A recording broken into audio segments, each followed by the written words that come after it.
how reps spend their time, sales rep time allocation is a thing that we actually track.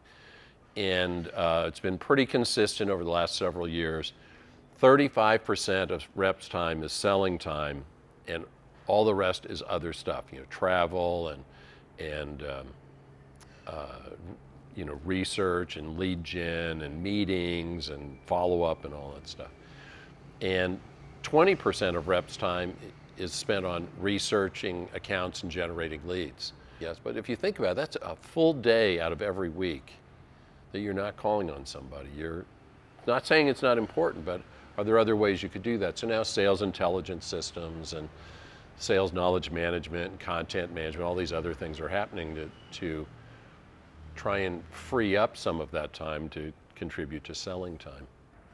Call prep, does that mean we're eating up more time now preparing for calls rather than actually going on calls? And the answer is sure. Yeah, it takes time if you're going to do it right. But having a process for preparing for calls means it's repeatable, which means it should take less time. You don't have to invent it from whole cloth. You shouldn't be doing it in the coffee shop, 5 minutes before you go into a meeting. And if there are other people who could help you get ready for calls, all of those things are ways of leveraging process and also freeing up time to actually be on a call. When you don't do the prep work, you can have these questions and then get in the call and you ask your first question, you get an unexpected answer, and you can go in a completely different direction.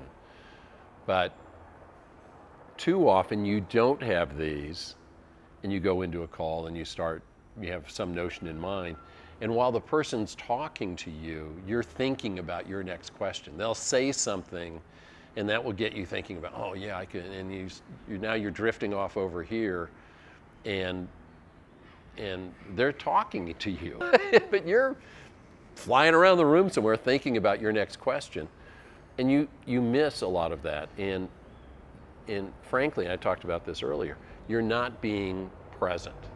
You're not paying attention.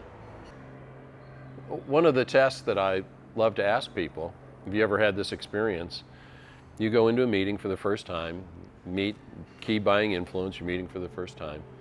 You're shaking hands with them and they tell you the most important thing they're going to tell you in this entire meeting, which is their name.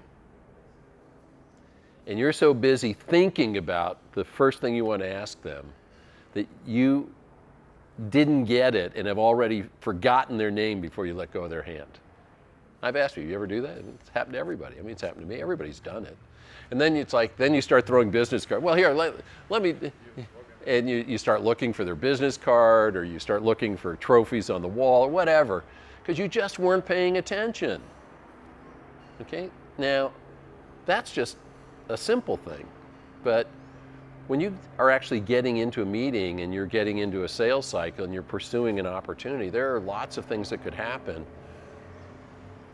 Giving some forethought to that, what kinds of things do I need to prep for? And what kinds of things might they ask me? And what are some of the pushbacks? You're not selling something different every day, so you can start to anticipate what some of these questions are and in the long run, save some time. It's like anything in life, you want to balance. I talked earlier about productivity as a result of activity times the quality of the activity. You want to balance both. You don't want to spend so much time doing research and call prep and call planning and question forming and strategizing that you never actually make a call. One day you're actually going to call on somebody who's going to be amazing. But you also don't want to just be out knocking on doors, calling, and not giving any thought to that. So you want to balance the activity and the quality. It's just like everything in life. It's about balance.